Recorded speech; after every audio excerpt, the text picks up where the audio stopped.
Holy chemical conspiracy, Batman! Tiki here, and I have been watching through Batman Beyond for the first time. Dragon, tell him why we're here. Well, you see, folks, long ago I made a vow to educate Tiki in the ways of Batman the Animated Series, serving as his spirit guide to Gotham in a way. But that was the past, and we must enter the Batman's future. So tonight we're talking Rebirth Part 2.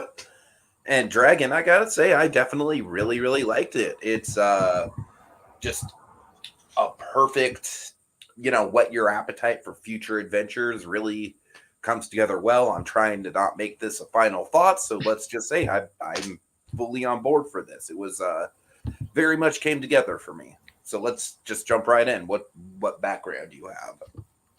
Well, not a lot because I mainly front loaded the That's background what I in part figured. one, Yeah. but just the main.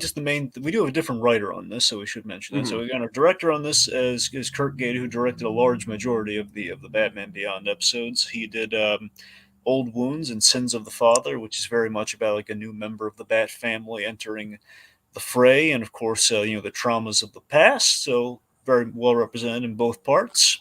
Sure, very And appropriate. the writer on this was the great Stan Berkowitz, who did episodes like Never Fear and did one of the world's finest installments. Okay, cool. The studio worked on this was Coco Cool. and Dong Yang, again mostly Coco, of course, doing stuff like Holiday Nights, Rebirth Part One, and Old Wounds.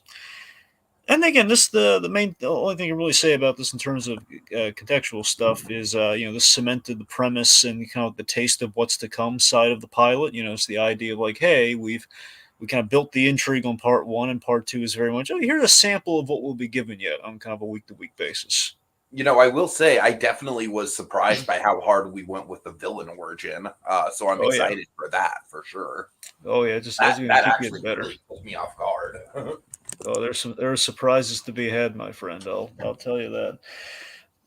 Yeah, and one last thing to mention is that there was actually I forget if it was done completely in tandem with this, but there's a tie-in comic that readapts Rebirth in like kind of like a 6-issue comic, which is kind of cool, and they added like a few extra features to Batman before the. I forget if they sprung for, if I recall, I could be wrong here. I think in the comic adaptation they either added a part where you saw Batman getting the idea for the new Batsuit, or they did that in lieu of the opening, so people who watch the show would only get the opening. They would get the prologue where you saw Bruce Wayne's last outing in the Batsuit. Sure. I'd have to double check, but regardless, there you go. A little context on part two. Let's get into it, man. All right, so I assume we don't have to go over any of the previously on stuff. Well, we could, but no, we're not. We're not going to do that. Okay. All right, so we pick up. Where I we gotta left say, off. Dragon, just this episode. First of all, had a disappointing lack of raves. Give it time. If we're gonna be charting the raves, I looked ahead a little bit to some of the stuff we're gonna get in season one. I will tell you this, Tiki. Even beyond the rays, I think there's some future kind of like kind of world building stuff you're really gonna like. Even just beyond the raves, there's gonna be like other like what kind of futury stuff do we do with Terry in his off time? I think I mostly just care about the raves. And there we go. All right, I'm just kidding. Okay. All right. So we're in the Batcave, picking up where we left off, where Terry's appealing to Bruce Wayne to like, come on, help me, help. There's something rotten in your company. Got my old man killed. Help me stop them. So he's in the Batcave, and basically Bruce Wayne does some digging. But you're going to see old Bruce Wayne do a lot of detective work, and it's going to be awesome in this show, by the way. So I wanna kind of make a point to have every episode have a great Conroy moment, Dragon. Yeah. And I think this episode, right at the beginning, the great Conroy moment is he's using my company to make nerve gas. Yeah. Oh, how great! How ticked off does he sound? That sounds great. See, my great Conroy moment is later in the episode, and we'll get there. Okay. So yeah, so basically, That could be a running thing for us, Dragon, like kind of tracking our great Conroy moments. Yeah, pretty much. Yeah. All right. So we learned that Derek Powers, again, we hyped up in the first episode what the heck is like so horrific about, like, the thing that Warren McGinnis killed. Something really nasty that Derek Powers is doing. We didn't quite know what it was until now. So now we learn exactly what he's up to. So Derek Powers is using Wayne Powers to manufacture nerve gas, which essentially, as we learn a little bit later in the episode, horrific nerve gas that has like a DNA mutagen aspect to it, which basically means it's a horrific way to go. Mhm. And and of course, we've set this up during like World's Finest. Like Wayne Enterprises does not make weapons. It was never supposed to make weapons. At the very least, not chemical warfare, which is very, very persona non grata. No, I mean, there's a lot of big stuff happening in this episode. That's very much kind of like flying in the face of Batman's whole philosophy. Oh yeah, so of course he's really ticked off using my company to make nerve gas. Old Bruce is pissed off.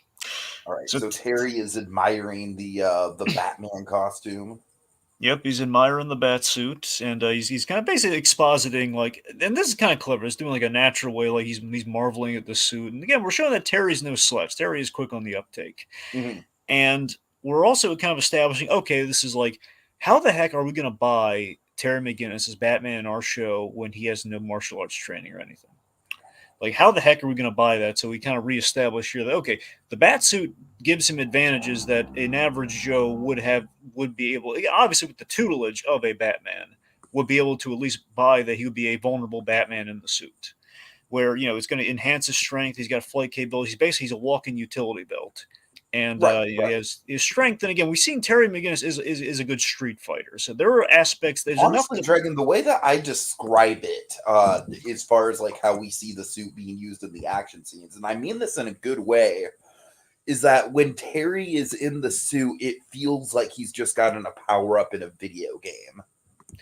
Exactly, and that's what I'm saying. That's the aspect you get in this show with Batman that we've never had before. This is a Uh-huh. Batman who is not the world's greatest detective. This is not a Batman who is a guy who's trained for like his entire youth, to be the best at everything. He hasn't mastered all the martial arts across the globe. This is a very Right, right. it's a very vulnerable Batman, which is very interesting. It's pretty much the closest that a Batman has come to kind of like having a Spider-Man style life. Well, exactly. That's the thing. And of course, as a kid, this is like my fantasy country. Oh, God, we took my two favorite heroes and you Oh mix my them god, together. right? You get Batman Beyond. That's awesome. So, anyways, point being, he's admiring the suit and he's asking, "Hey, are you going to do something?" He's thinking for a moment, like, "Is old Bruce going to suit up in this thing?" And then we have here's another great line. He says, "Like, but you're Batman. I was It Batman." was Batman. Which is so tragic to hear him say, "I was Mhm. Batman." So he tells him, this is fun. We kind of build this up, by the way, for a couple episodes. Give it to Commissioner Barbara Gordon. So we establish here verbally. Uh, yeah, I mean that would be a lot cooler if not for the elephant in the room of that situation. Yeah, it's so weird, and we'll get into I this. hate it. I hate it, It's Dragon. so I truly do. it's a double-edged sword because Batman Like I Beyond. like that we are going to get older Barbara Gordon. Don't get me wrong, and I like that that is, I assume, going to be like a tie to the police to help with the Batman side of things. But oh god, I don't want to explore the shipping side of that. It's so weird because I'll save that conversation for when we get there. So Uh-huh. let's not dwell on that. The point being, we're Okay. building up Barbara Gordon being reintroduced, and it's so funny that had there not been an interference in this episode, he would have met Barbara Gordon episodes earlier. And then Terry has a line here, and Dragon, I want to tell you if you remember the same. I want you to tell me if you remember the same thing. Where the line is, "Something happened to you, and it's not just that you got old." That's Dragon. the line. So correct me if I'm wrong, but like that was used in a lot of marketing, right? I mean, it I was used. remember that line being used in marketing. I don't know. I mean, it was used. I don't know how frequently it was used in the market, but it definitely made a promo or two. Uh-huh. That might be it. But I mean, it was a let me say, this was a good. I'm probably looking too much. What it probably was is it was probably on a VHS tape, like I don't know, like off the top of my head, Zombie Island or something that I just watched a lot, so it kind of got ingrained in my brain. Well, all I can tell you is that it is one of the go-to lines when they are reestablishing like every time they do a reestablishment, you see like a review or anything of Batman, or you see clips online. This is a Uh-huh. go-to clip of him basically because again, Terry, as I said, and we to be fair, we all know the off-screen conversations that happen, but all he knows, and he knows is from that Joker fight from the first episode, Bruce Wayne does have heart problems. That's all he Sure, knows. sure. So as far as I know, as far as I think anyone else is concerned, Bruce never told him what happened in that prologue ever in the show, as far as I'm concerned. So I I think we love that. kind of briefly touched on this last episode too. No, we did. I'm just going to reestablish it Yeah. here in the other part of Rebirth. But yeah, it's like something happened to you, didn't it? It wasn't just Uh-huh. you got old. So then we have this amazing shot where Bruce shuts the case, and we see his old Bruce's reflection in the case with the bat suit in, which again like echoes that this episode echoes the first part very well in a number of ways, because like we have him like putting the suit away for what he thought was the last time, and here's him, he's looking back at it kind of wistfully, and of course we're going to progress to it being gone. So there's kind of a suit progression here. All right, and we got Atomic Beast in the comments really quick. Just need to shout him out. Happy you're here, man. He says the bat suit must be created from alien technology from Justice League acquired over the years. After all, human tech is still caveman to aliens. I don't believe that's the case, but depends on like what I you think say. it's more just future tech. That's the thing. I think it's just that Batman, he found a way to basically sew in essentially a lot of like technology into the suit, so it's kind of like a not a fiber optic thing, but it's sort of like a microfiber sort of thing. Almost kind of reminds me of like sort of a vibranium sort of deal. Well, I'll tease this, Tiki. At many points in the show, you will see the suit damaged, and you kind of see the inner workings. And it's less alien tech; it's more of like, yeah, I think you'll get an idea of kind of where the suit's technology is kind of coming from. Also, Atomic Beast says you're not the only one weirded out about. We'll get into that. I know Atomic Beast. I know I'm not. Well, Atomic Beast, we're going to address the whole Barbara thing once. Like I said, the thing that really irritates me about that is that if they just didn't have the shipping angle in there, I think Barbara Gordon would be a really cool and actually very, very useful character to have within the fabric of this. So.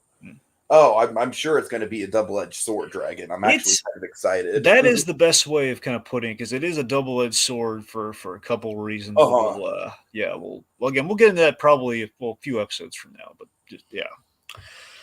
So let's see. Anyway, by the way, here's kind of a fun thing to track. So there's with Bruce Wayne on the sidelines, but he is giving the orders here. There's kind of a phrase that he says a lot in this show. Really? Yeah, just him saying, "Do it, do it." Oh God! Just the ticked off, grumpy Kevin Conroy delivery of like. Is that Conroy's equivalent to the Cobra Kai? Quiet. Essentially, yes. Pretty much, you know. Okay, so we have the reflection of the case, but anyways, then we have a misdirect here where it looks like, man, he's going to meet Barbara Gordon. This is cool, and then of course he's intercepted by Mr. Fix and Derek Powers. A very intimidating scene. I love the danger that's in this scene too. By the way, never talk to strangers, kids. Exactly, and that, also this reminded me, and I double checked for our next episode as well. Like, yeah, this is absolutely Derek Powers. Such a prick, man. He is such. I mean, I gotta be honest with you. The Derek Powers stuff kind of gave me some Invincible vibes. Oh, for sure. Yeah, there's definitely some Invincible vibes with Derek Powers. Yeah, it's just the fact that this guy is so mean. He's a real, like, there's no, here's like, it's not like Ferris Boyle. Ferris Boyle was like a real, he was a dirtbag, but at least he put on a facade for the public. Derek Powers, to anyone who walks in his office, his last name is literally Powers, Dragon. Yeah, that makes sense. It does. So the fact it's a little on the nose, but it's fine. But I love that Terry is smart enough to know not to get into that limo, and also he's smart enough in this scene. This is the tension I love. It's underplaying the scene. He's smart enough to know if he gets in this limo, he is going to get killed. Like Abe Vigoda in The Godfather, he is going to get killed if he enters this thing. So, and then of course, your dad's not around anymore. And speaking as the guy who commissioned his murder, that guy's such a prick. You know? Anyway, so he wants the disc, and he has Mr. Fix, search him and everything. Like Terry's like, help! It's not going to work.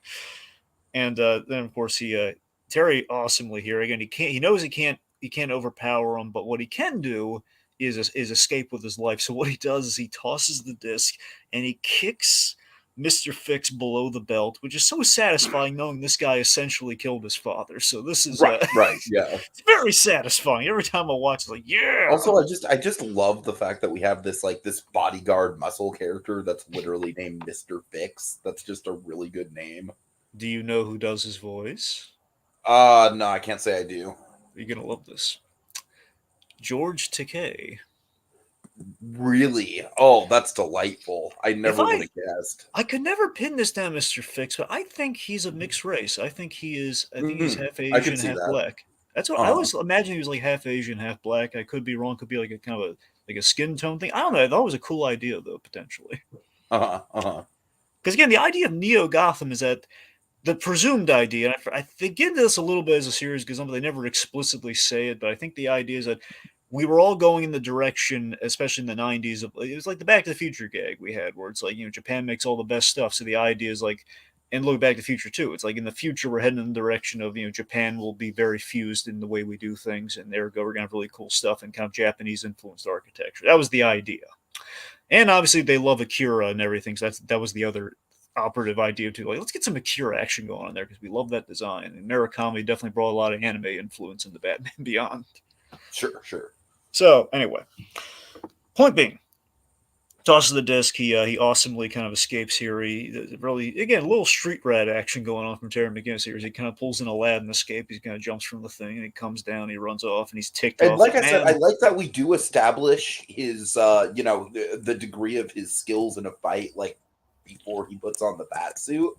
So that once he does put on the bat suit, we can clearly see the power up at work. It really does kind of give me that sort of like video game progression.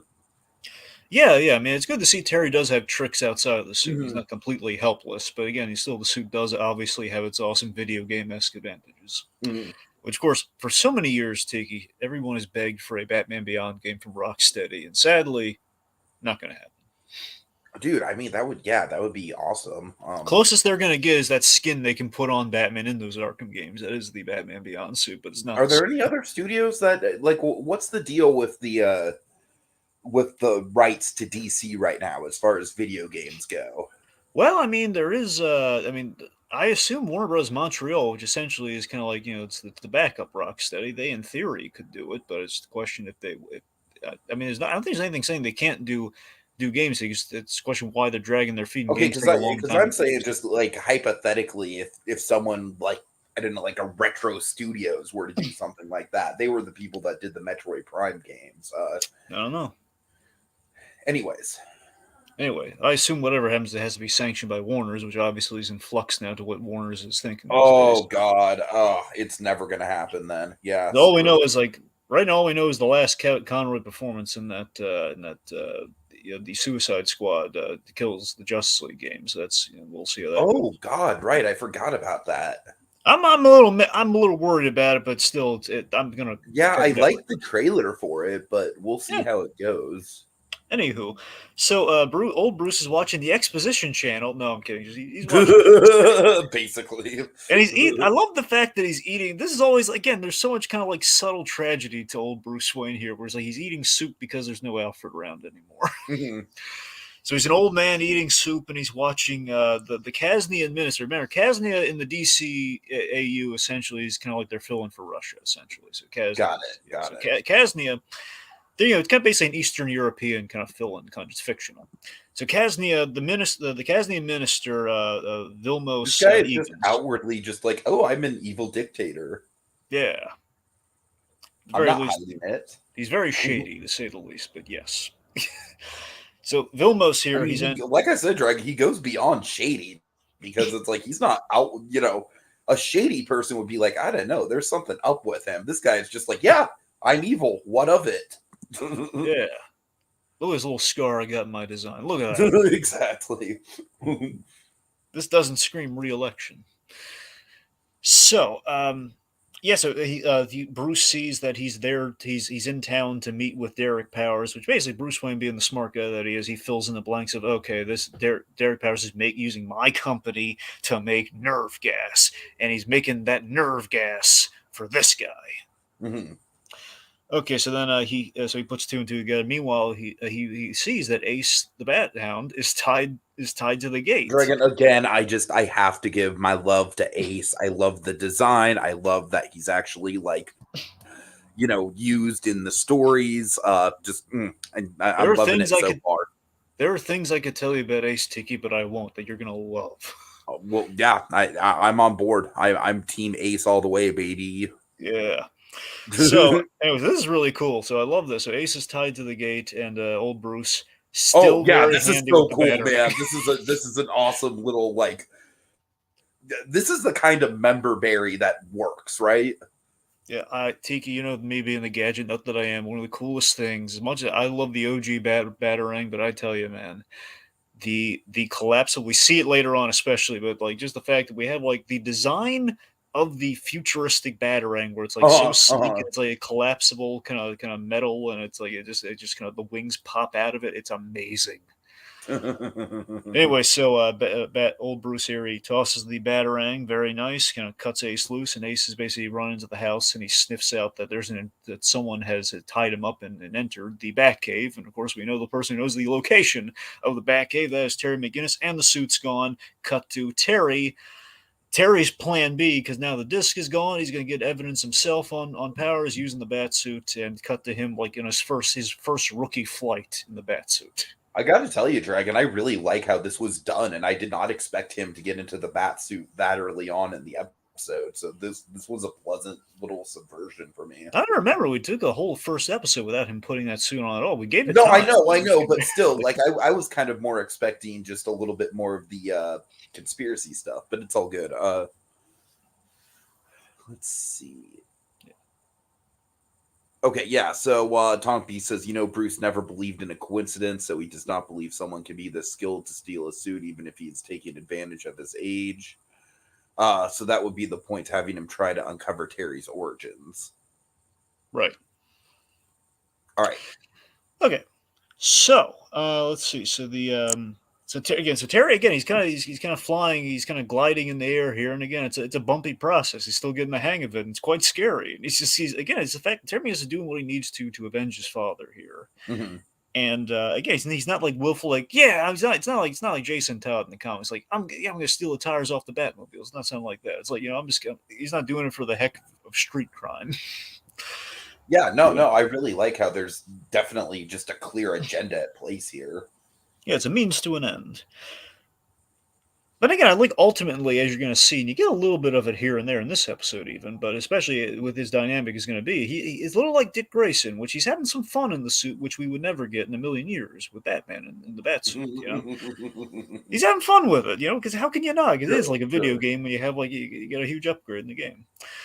Dragon, that's my favorite parts of superhero games. It's not the actual missions; it's just the how well it feels to just fly around and go through the city. So Derek Powers, he's given a sales pitch for the viral mutagen nerve gas to Vilmos here, and now Vilmos is voiced by someone familiar. He's voiced by Corey Burton. Oh, okay, nice. Yeah, good old Corey Burton, Brainiac. You can do anything. Yeah, he can.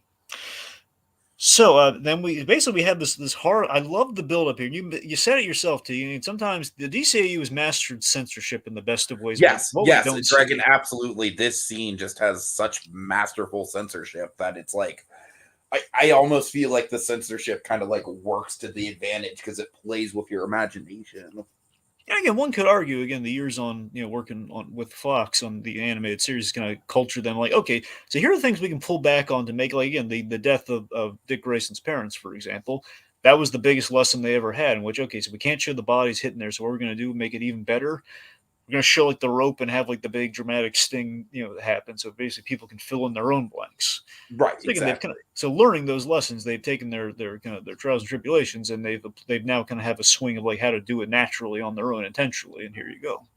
So he's showing Powers is showing our Kasnian minister here the basically the nerve gas being tested on plants and then livestock, and the fact that we cut away, all we need to see is the plant disintegrates instantaneously, and then we see the livestock.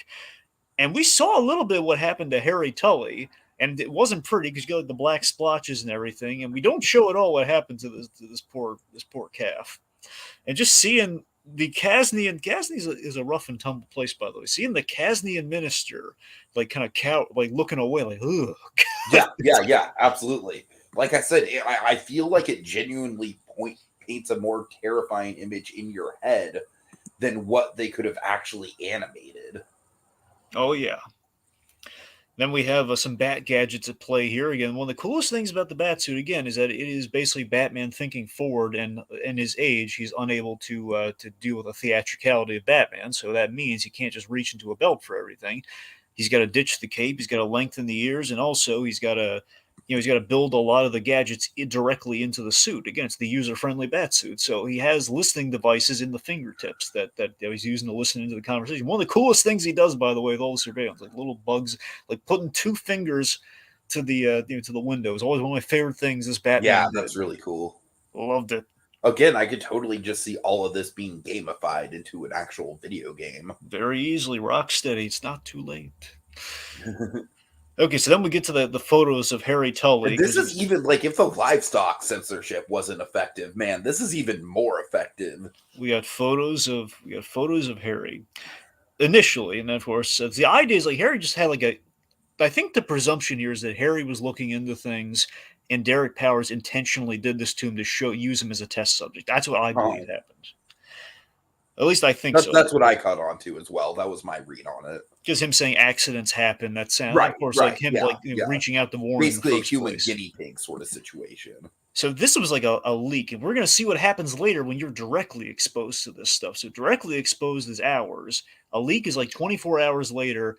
It starts to take effect with just a very like a seeming gas leak sort of thing, where he's normal, but he's really sickly, and then he's starting to blotch up, and then it keeps going and going. Then we cut away and we see the minister's reaction here, and just like, oh god, And like it's ripping Dragon, away he is like butter. legitimately more horrified at this than he is at the livestock.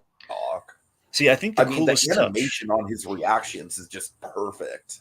What's in the writing too? I just love the fact that Derek Powers keeps going with the time frame, which makes every photo even worse than the last one. So saying this Totally, is two totally. Like I hours said, after you that. don't need, you really don't need to see any of it because your imagination is just filling in the blanks, and it's great at that. And then, of course, the last one is dust to dust. Which is oh my lord. And knowing what happened to that plant, you have to imagine, man, it's just gonna like he's gonna be coated in all the black crud, and then he's just gonna turn to dust internally. It's horrible. Just Right, thinking right. about it. Then, of course, he lights the photos on fire, which then kind of transitions to the. This is important, kids. The only way to combat this thing in the early stages, only in the early stages, is extreme heat or radiation. Oh, Yeah. excuse me. Sorry. Okay. So, okay. So we're gonna. He basically orders that this be delivered. Oh, this is all being delivered on the hover transport. Your orders going to be processed and out tonight. All that. So basically, that's why he's in there. Kind of have like a. He's going to seal the deal and then make sure it gets transported out with him when he leaves. Mhm. Okay. And this is a big deal for Wayne Powers because it's going to open up the Eastern Bloc to do other shady things with. And then we reveal like he's a little worried about this about McGinnis boy running around. And Mister Fix is very confident. This is where Terry overhears it. Mister Fix says, "I took care of his old man, didn't I?" Oh, there we go. There we go. Yeah, so this is a fascinating thing with Batman, where in the animated series we never, well, at least in the show, and there was one tie-in comic, but even then Batman didn't directly know it was the guy. Batman in the DCAU never directly found the culprit of who killed his parents. He never found Joe Well, Chill. I kind of like that they don't even Yeah, really linger on it all that much because it's more so just the idea of the event itself just having the weight. and I'm not saying we ever needed him to find Joe Chill. It's just the fact that it's kind of a fun difference of like we never really addressed that sort of thing, but this is a very unique circumstance where, wow, okay, this is what we can do in this story. We actually can have So Batman going up basically, against what the I am bad. picturing is going to go down throughout the first season is essentially a good version of the Amazing Spider-Man 1 revenge plot. I mean, yes, but he knows who did it though, so it's not really a Right, search. right. But I mean, essentially, yeah, it's essentially Like him. it's not going to get ditched halfway through the season. It's a long, not long, but essentially they're building on him going after Derek Powers with the Uh-huh. help of Bruce Wayne. That's essentially yes, that's where they're going with that. So because he got essentially he got the trigger man, but not the guy who commissioned it, and that's essentially Uh-huh. what. Yeah. Okay.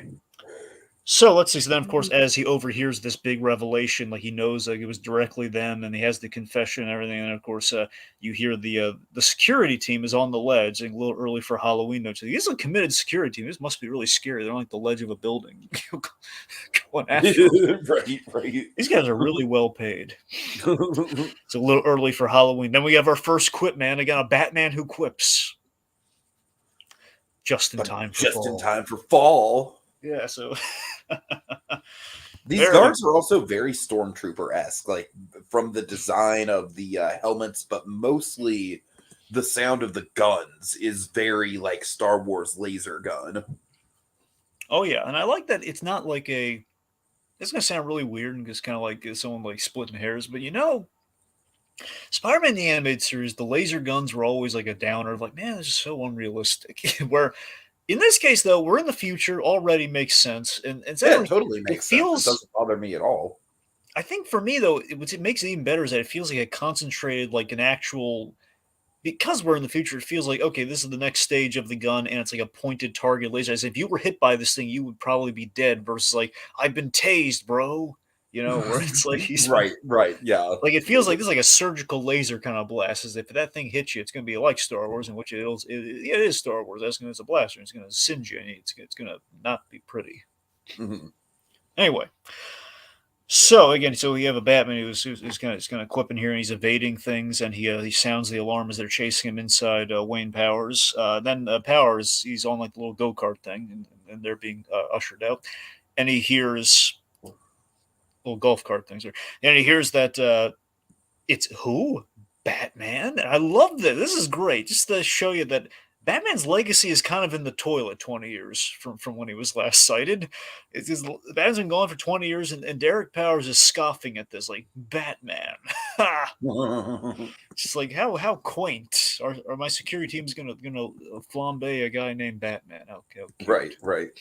So Dragon basically like in Power's mind, he's basically probably expecting to use a real world example, someone like the Petaluma Batman. You know what I mean? Like just a guy who's just kind of dressing as Batman. Yeah, he just thinks it's just some guy. He thinks it's like a son of Batman from the opening of the Nolan movie. Exactly. That's right. That's what right. he thinks it is. He's just like some costume prankster, Uh-huh. practically. Like someone like foolishly trying to stop him. To quote the Kingpin, "Silly little man, a silly little costume." Anyway, so then we're in the Tiki. Of course, it is not Gotham City, past, present, or future, without a warehouse scene. Oh, of course, naturally. But Tiki, it's a warehouse of the future, which has fancy crates and boxes. They're fancy boxes, though. They're fancy boxes. I see. Seriously, did you see how fancy those boxes were? Those were nice. I'm crates. taking note of it now, and yeah, I can see it. Yeah. So then we have old Bruce on the radio here in the cow, and I love this. Like again, this is the fun here. We should mention this ahead of time. Will Friedle, how do you feel about his performance here? Now you're getting a little more time with him, especially when he's in the suit. Yeah, I mean, so far so good. I definitely liked his "I am Batman" moment, which we'll get to momentarily. I definitely thought he sold that well. Yeah.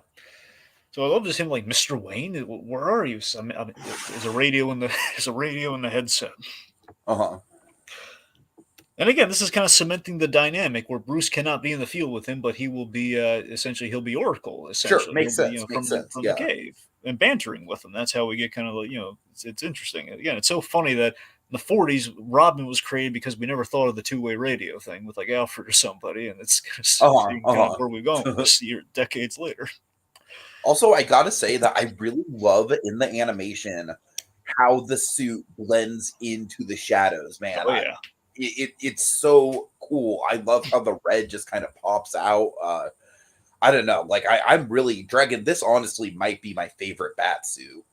It's really cool, isn't it? Action like this. Oh yeah.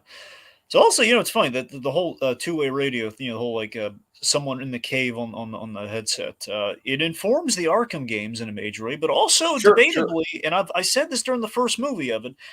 Ant-Man is very defined by Batman Beyond. I've always felt, the original Ant-Man movie. I mean, in general, Ant-Man, but I'm saying the whole idea of like the successor And I could see it. I could see it. Yeah, yeah. it's not so much even the success. I'm not saying the mantle wasn't passed down in the Ant-Man comics, but it's the idea of like doing like having Hank Pym, who can't be in the field, like on the headset with Scott Lang while he's in the suit during all those scenes in Ant-Man, feels very Batman Beyond-esque.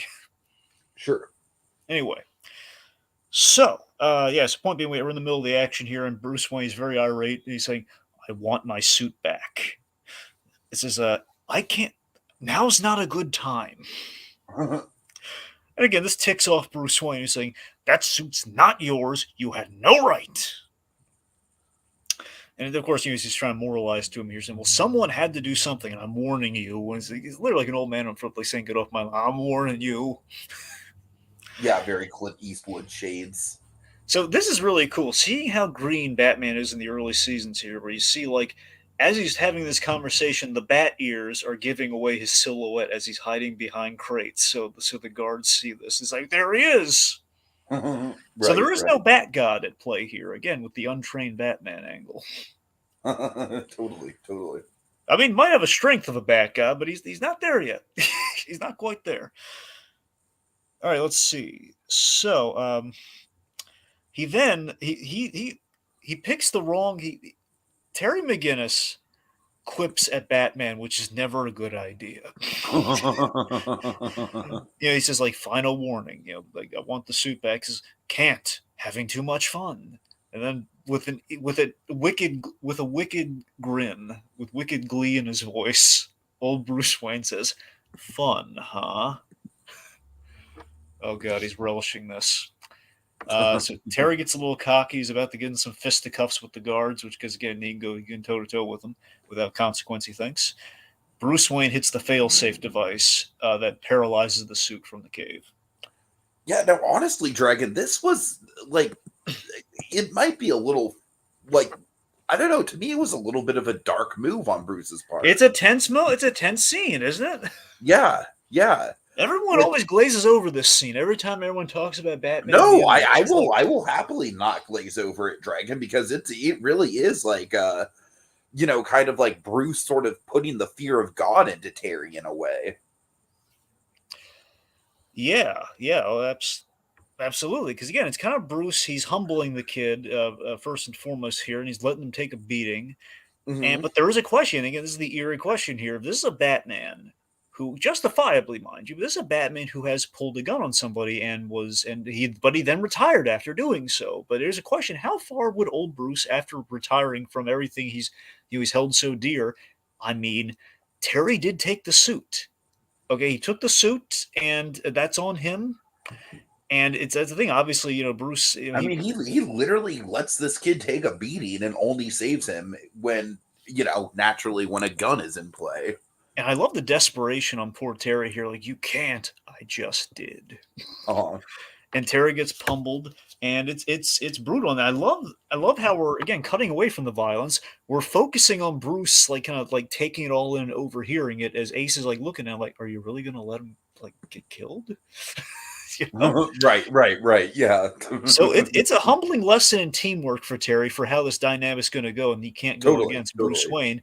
But also, again, it's like, Wayne, they're going to kill me. Like the genuine fear in Terry's voice right now. He doesn't know if Bruce is going to save him. And again, the fact that Bruce contemplates it, like, I mean, it's his own fault. It's not my fault. He took the suit, but still, he is Batman. Fundamentally, to his core, he can't let this kid get killed. He can't do it. Plus, there is guilt over what happened with Warren McGinnis because it is his company and his kid's in there because of him. I think Bruce recognizes that on some level. I think there's a guilt and there's a responsibility for why this kid took the suit that he's reconciling with. So he unlocks the suit the last second. Powers are back on, and he shoots a Batarang disc, which you're going to see more of these as we go on other places. He basically like Turbo Man and Jingle All the Way, Batman Beyond can shoot the Batarang disc out of his wrist, which as a kid I thought was the coolest thing ever. Like, oh my god, we found a way to make the Batarang even cooler. Anyway, so he breaks free. And were there any action figures that kind of took advantage of that, like Batarang disc action? I mean, not in the way I think you're hoping No. for, but I think there were some that came with like disc and stuff. I don't know if they necessarily Uh-huh. shot out or not. There might have been at least one, but probably not in the way I think we all wish it would work. Right, right. Fair enough, fair It's like enough. the Turbo Man figures. Like I think now the Turbo Man figures, and they remade them for the anniversary. They could shoot the things from they can do the wrist launch disc thing, but for some Uh-huh. reason they got rid of the boomerang. The Turbo Ring. Anyway, so and point being, a Batman here, he takes out these guys, and he's kind of fleeing, and then Bruce says, "Okay, I gave you a break. Now you get. I want the suit back. Love to, but I'm surrounded by guards right now." And they directs him to a broom closet. A broom closet? Just do it. And again, there's the do it again. Yep. He follows the directions. He ends up in the broom closet, which is a secret passageway that Bruce Wayne built in there to sneak in and out as Batman. Nice. So Terry is. We have a nice intimate scene right now. I love how cozy this scene kind of is. I don't know. It's kind of like a. It's almost like a free space. It's like a safe space in It's a tag. What do you liminal call it? space, Dragon. It's a liminal space. Liminal space. Yeah, it's a space in between spaces. Ah. Okay. Well, there you go. Anyway, so Terry, he's begging Bruce for a chance to go after the shipment and Powers, and Bruce isn't joking. Like he threatens to shut the suit down again and to do it for good. And then we have the impassioned plea here, where he says, "Like, like, I read up on you, Mister Wayne. I know how you lost your folks, and this is what breaks my heart. Seeing old Bruce. We do this very rarely in the show, but when we do it, Tiki, it's like the most effective stuff they do. I feel Uh-huh. when old Bruce. It's what you said in the first episode, Tiki. It's like the fact that Bruce has outlived his parents so far, and they just thinking back to them at this age just makes it even sadder. I feel. Yeah, no, right. Where it's like, the whole idea of like, oh, it gets easier with time. No, bullshit. If Yep. anything, it gets harder. And he hears exactly what Terry's saying here. The whole is the fact of like, I heard what happened to your folks, and the guy who killed my father is down there. This is my chance to nail him. And I love that Bruce in this again. There's guilt on Bruce here for again my failings to be Batman, to hold myself to the standard I did, and to give up the way I did, and my company fell into corruption, and because of that, this kid lost his father. How can I say no to him? Plus, if he were me in this position, I would have stopped at nothing to nail this guy too. Uh-huh. So he gets it. It's crystallized in that moment. We have like a moment of pause there where Terry has no idea how he's going to react because Bruce holds the power here. He could shut the suit down, as we know. And yeah, a little teamwork going on here. Says like he directs him to the hovercraft, to like the hover zone and the hover pad. Sorry, the hover pads, and he wishes and like wish me luck, good luck. Yeah. All right, then we have our third act. So we have Terry Yeah, using big the stuff's mag. gonna go down in this third act, boy. Good God, yes. So Terry's hanging upside down like a bat, using the magnet boots, and he's Mhm. using like the little bug fingers, and he's kind of overhearing the Powers' conversation about stuff there, and he's instantly caught though because Bruce. Again, Bruce has not trained him in the art of stealth yet. Yeah, like you So said, he's this is a Batman where it's like he is, he's got a lot to learn. Now, again, I'm kind of excited to see the development of that because I think the suit itself is very much, very much tailor made for stealth. So I'm excited to see if we get kind of an evolution on his skills in that area. Oh yeah, I don't want to give it away, but I think you're going to see some improvement. Sure. So yes, so we have some evasive maneuvers, which are pretty good. And then I love this bit because they're all wearing white, essentially as knockoff stormtroopers in a sense. I love that he bowls over them. Like they're all gathered. And he's like the black ball, and they're like the white pins. He's like just bowls them all over. Right. All right, so then of course this is hysterical to me.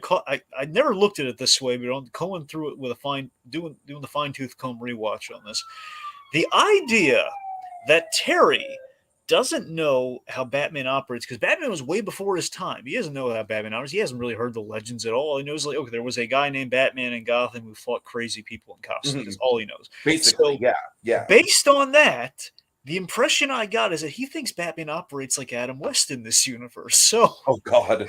he shows up. He thinks Batman's essentially a cop, and it's like a platinum badge That's that he's actually wearing. really funny that you bring that up. I'm glad that you did. It definitely contextualizes it a little bit. Because think about it. He gets the evidence, he shows up, and he basically is tough talking him, saying, Powers, you're through, and Fix, I'm taking you in for the murder of Warren McGinnis. He gets hit by the little loader arm thing.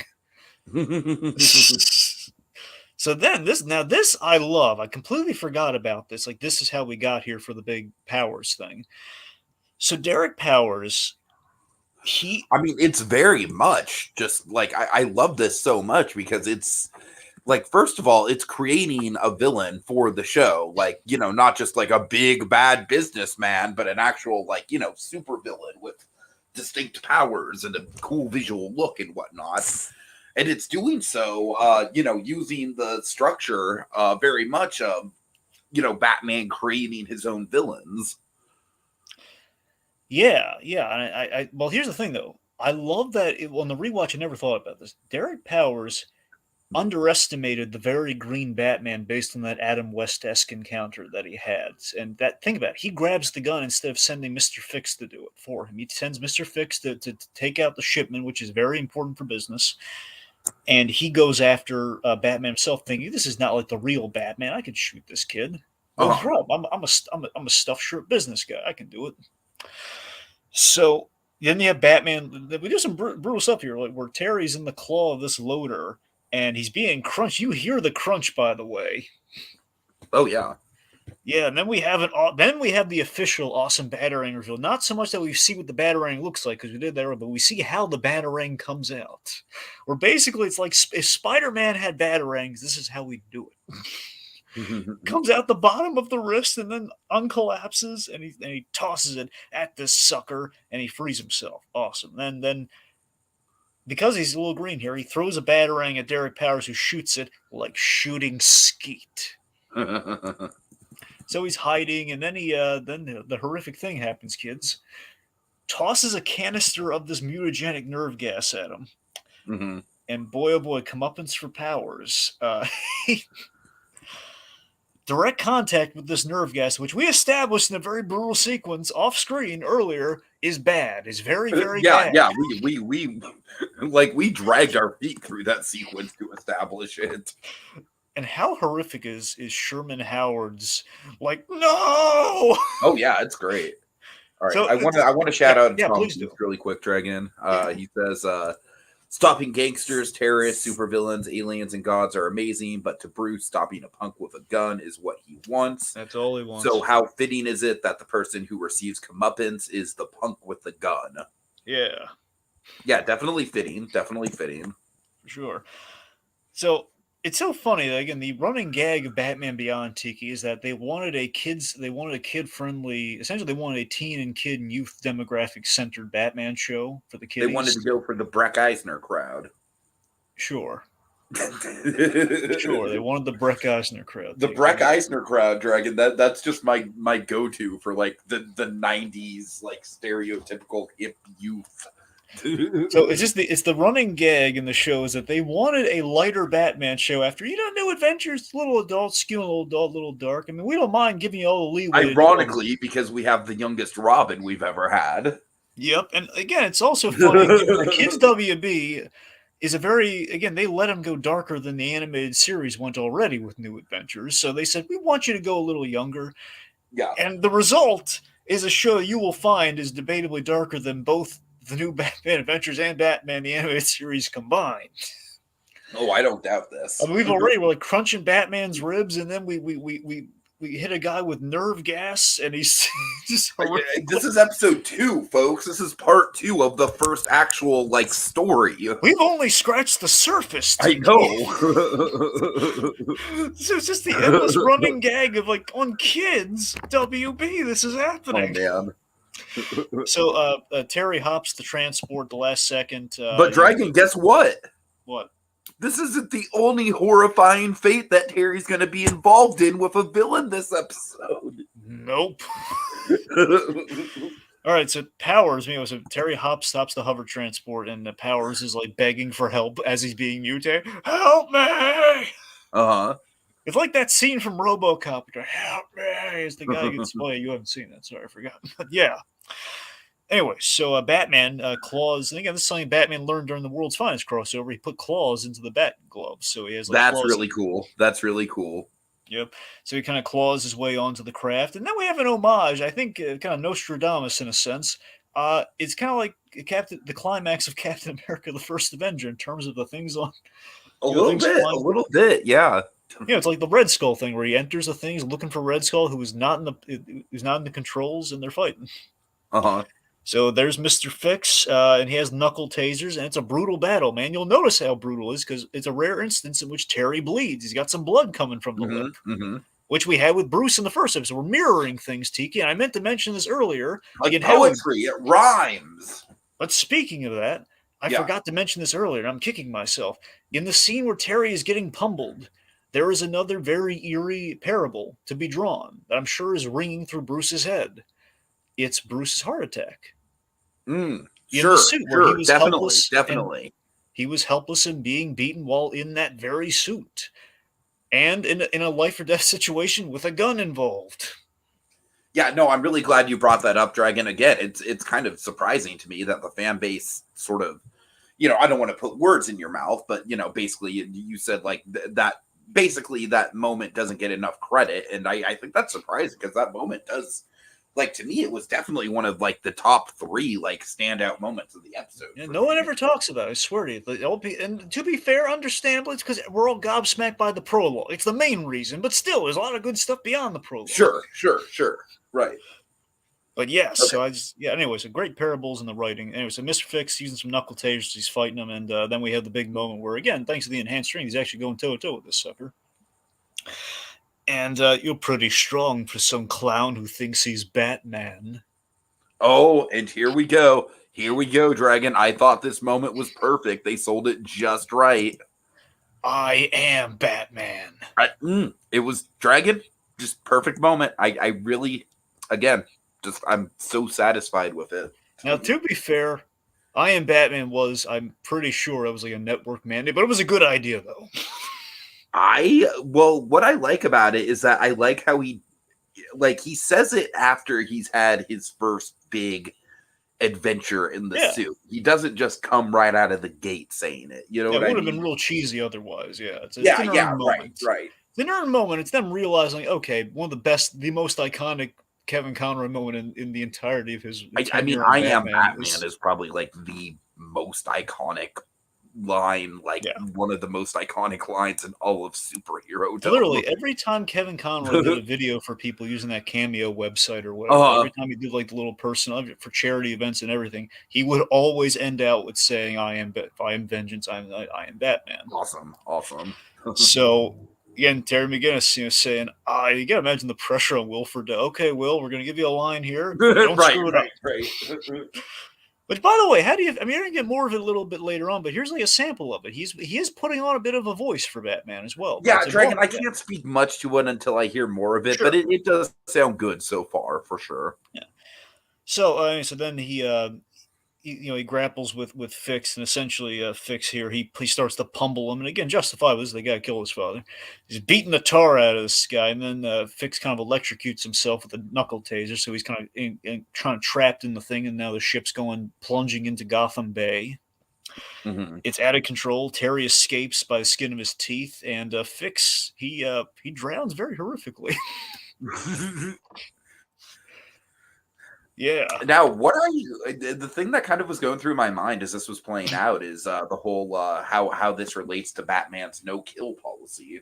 Yeah, I mean, again, it's Terry's first time out, and he didn't kill him. Like the Fix, Fix. I know he didn't necessarily kill them, but still, it's I don't know. It's a little bit of a gray area, I think.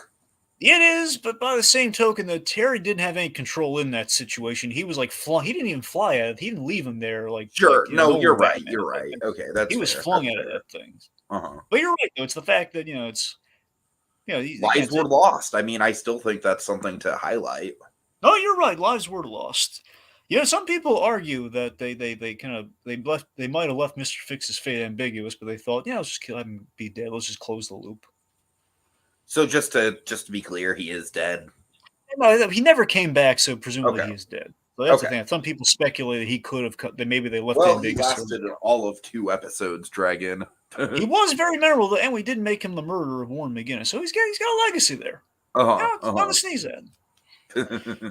Okay, we have Atomic Beast in the comments saying, to Yeah, be he says, to honest, be honest, Bruce is willing to bend his killing rule, especially with what well, happened to what in that film. well, I don't know.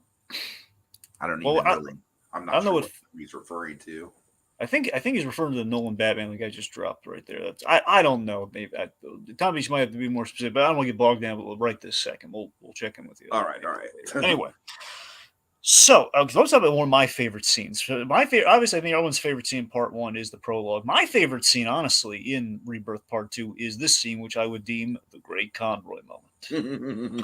Okay, so we have essentially it's not our ending, or the very I guess the next scene would be the coda, but this essentially is our ending. He's saying Return of the Joker, which is kind of more what I thought he was referring to. Right. Well, still though, I mean that wasn't Bruce didn't at all do that. Even I don't. He was okay. Actually, okay. What Tom Beast is saying is that Bruce was willing. He was ticked off to a point where it seemingly he might have actually was about to break that rule, but then something got in the way. So maybe I think that's what he's referring to, which does make more sense. I don't know. Anyway, Joker did really push him in that movie he did something truly horrific. So that's believable. So anyway. The ending scene of this episode, though. So the suit's under the bed. Terry wakes up, and his mother, who, by the way, another fun kind of voice catch for Mary McGinnis. Mary McGinnis is Terry Garr from Mr. Mom and Young Frankenstein and Close Encounters. Okay, nice, nice. Yeah. Terry Garr. Plus, she's doing it's kind of a dramatic role. It's nice. Yeah, I'm definitely interested to see more of this this mother son dynamic going on. I like how excited and supportive she was of just Bruce Wayne being in the house. Oh yeah, and I love that. So Bruce shows up, and Tiki. This to me is again. This makes me just miss the Great Conroy, man. There's a lot of layers to Conroy's performance here. Indeed, indeed. So anyway, she tells him that, hey Terry, wake up, get dressed. Mr. Wayne's here. So we have this delightful. Tika, this really touched me, and especially on the rewatch here because Kevin Conroy loved the duality of Bruce Wayne and Batman. That was like one of the best things he brought to the character, and it always broke his heart that when they did the new Batman Adventures, they cut the comedy with Bruce Wayne. They didn't let him do like the bon vivant kind of playboy Bruce Wayne, the himbo version of Bruce Wayne. They didn't let him play the comedy of that in New Adventures. They had it kind of in the writing, but they never allowed him to like do like the lighter voice and be like comedic with Bruce because it was a serious tone they were trying to reapply to that show. But I love that for like essentially. I don't think he ever does this again in Batman Beyond because he never had to put on a nice guy act with anyone. Yeah. Right. He has to impress the mother so Terry won't be bothered like where he's going at all times of the day. So he's basically that's why he's doing this. So it makes sense. It's just like a very like utilitarian scene to explain the plot of him being out and why it makes sense to the mother. But it's damn good though. It's damn effective. It's a great idea for the writing in the world and like setting the stage for the formula of our show essentially. But also I love that it's like the one time in this series ever he is not grumpy. And he's totally. And again, it's Conroy getting to do what he loves and getting to give a little flavor to Bruce Wayne at least one last time, where he's like he's essentially he's kind of warming the mother up to the idea here with the fact of like, oh, I'm sorry, we're out of cream. I hope you like milk. We're out of cream. I prefer it. Hello, Terrence. I love that he calls him Terrence. Oh God, right? Just that whole delivery, that whole beat, just it was almost kind of like a hello, old friend kind of moment. You know what I mean? Exactly. Like almost like a hello, old chum moment. Yes. Exactly. Right. Anyway, so he mentions like you didn't tell me you knew Bruce Wayne well, and again, this oddly some similarities to Civil War with the Spider-Man Tony Stark scene, a little bit if you think about it. Anyway, so he saved me from some hooligans, and I figure in my old age I could use a part-time assistant, an ally, if you will. Hint, hint, nudge, nudge. Then, of course, this is him basically doing. It's like a coded message, essentially, to Terry, like making the offer here. Like, I warn you, I can be a difficult taskmaster, and I expect nothing but the best. Then, of course, this is basically, obviously, this is also kind of pilot fodder in a good way. This is kind of basically, this is the pilot statement of like, okay, folks, here's what's going to happen. He's going to be working for Bruce Wayne, and secretly he'll be Batman, and the mother's going to be okay with it. So we have the line, the great Conroy delivery for me here, right here. Okay. This line always jazzed me out of my mind. Very good then, Mr. McGinnis. Welcome to my world. And they shake hands. That's a big, awesome moment. Like, oh man, Batman has a protege. Not just a Robin, it's a Batman. He's passed the torch officially, man. This is awesome. This is epic. This is wonderful. It's a big moment. Like their two lives have intersected and they're going to impact each other till the end of time. It's wonderful. Are you excited enough, Dragon? Reasonably, yes. All right. I mean, it's pretty exciting. Yeah, it's exciting. Yeah. So, final thoughts on my end. Yeah, the last scene. Oh yeah, right. I'm sorry. Yeah, big cliffhanger. Tell about the big scene. Dragon. Well, you can probably describe it better, honestly. Okay, so we have our big reveal of Terry's. He's going to meet his first villain in the next episode, but he doesn't know what's happened to Derek Powers yet. So technically, Derek Powers is the arch foe. He's the villain for Terry McGinnis. So, we learn that Derek Powers, to combat, as we set up earlier, to combat the nerve gas, he had to undergo a tremendous inhuman amount of radiation, and the effect of which, mixed with the mutagen, basically in treating the mutagen, which adapts elements of where you are, and like so fast, assumedly hitting with all that radiation, he adapted to it and he became radioactive.